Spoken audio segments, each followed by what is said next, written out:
hard.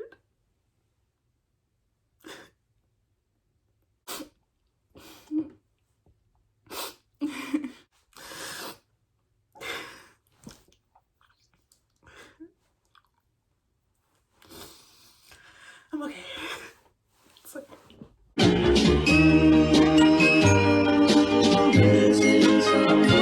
Missing someone.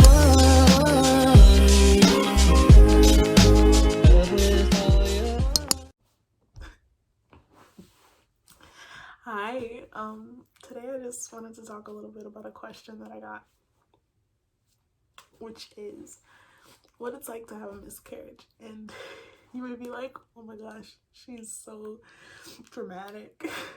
Because I'm sorry, I'm crying right now. I just got, I don't know, I don't even know if I should share what just happened, but, just basically what happened, recently was just a conversation I had with somebody about Brian, and I can't talk about him that much. Long story short. But I will share what I can. It's hard to not be able to talk. So, I'm sorry. I really wanted to make this video because I got this question a lot. People ask me all the time, you know, what's it like? I mean, you're 15. It is painful. There's a lot of blood, there's a lot of discharge. That's the physical side of things. It almost felt like a weird cramp, but like not necessarily worse, just different. Like it felt like it didn't feel like the normal muscles tensing. It hurt differently. When it comes to my son, I miss him a whole lot. Whenever he came out, he was 5, almost 6 months. So whenever I had him, he had a body already. He was pretty small, about this big. He had some pigmentation. So he's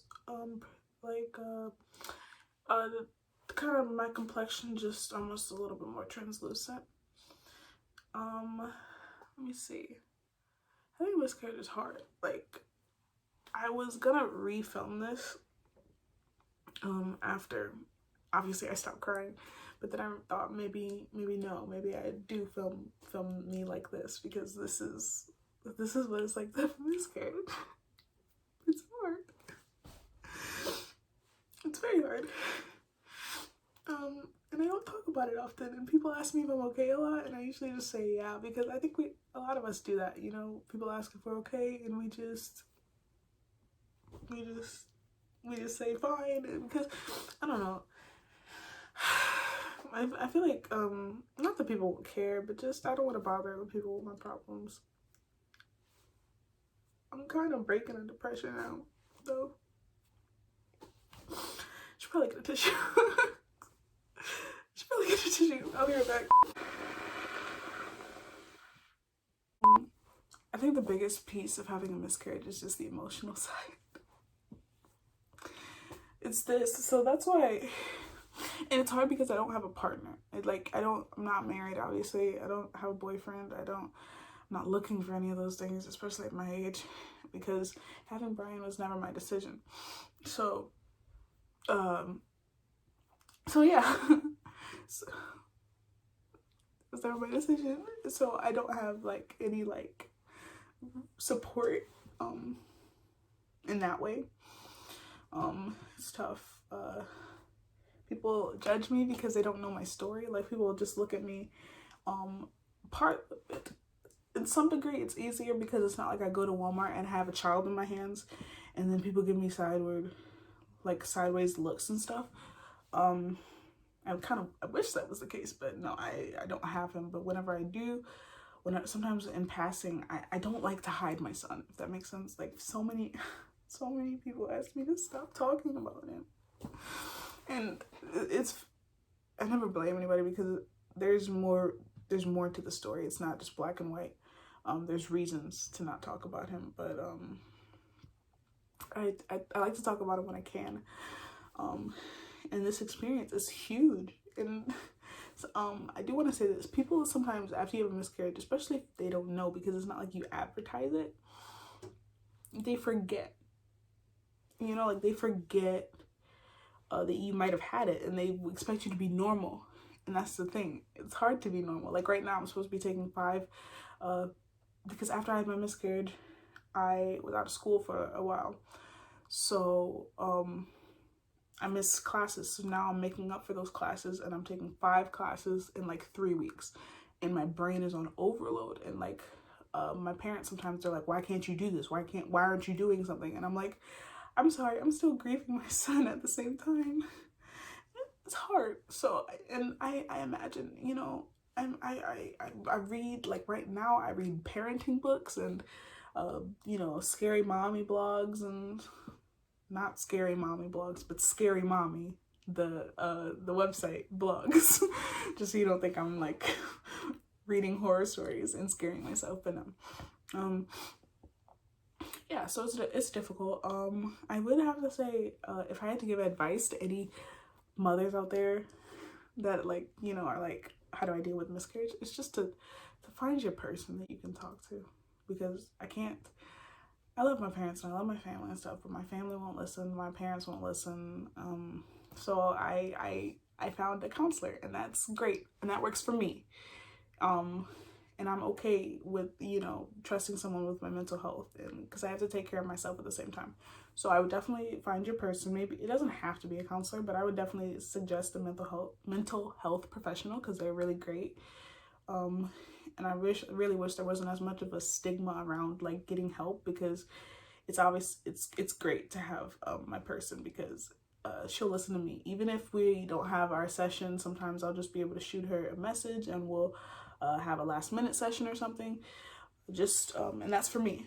I also have this friend that I like to talk to sometimes who'll listen. So I definitely would say find your person. That's my first piece of advice, because and also don't let what people judge you by burn you, if that makes sense. Don't let them tear you down, because it's so easy to let people tear you down. So yeah, that would be my 2 pieces of advice, is to just know yourself and to trust somebody, because you can't do it all alone.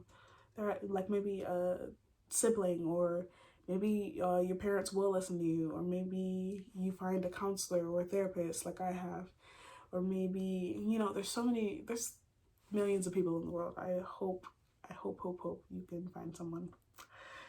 And that, I think that's what the necessary steps.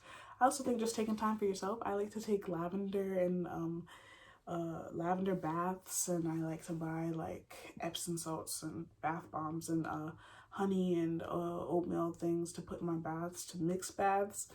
So yeah, I like to go on walks, which just me, and I live near sugarcane fields, so I just like to be able to like walk through the fields and just breathe,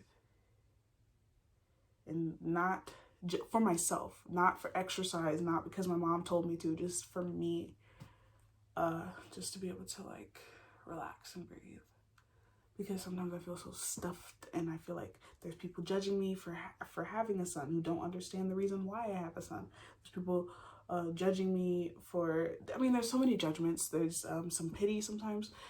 I don't hate pity. And you know how like some people, they're like, I don't want you to pity me, but sometimes I like it. I'm not even gonna lie. I like when people are like, I'm sorry that happened to you, and I'm like, thank you. I needed that today.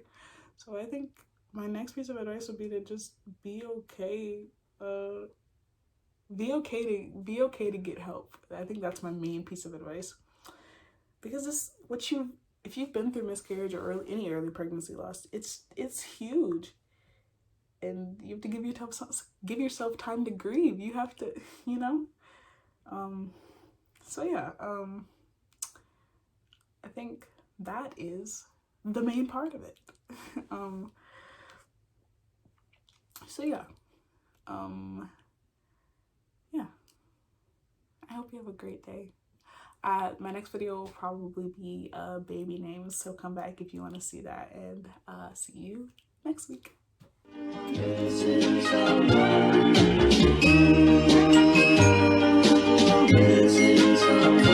Missing someone.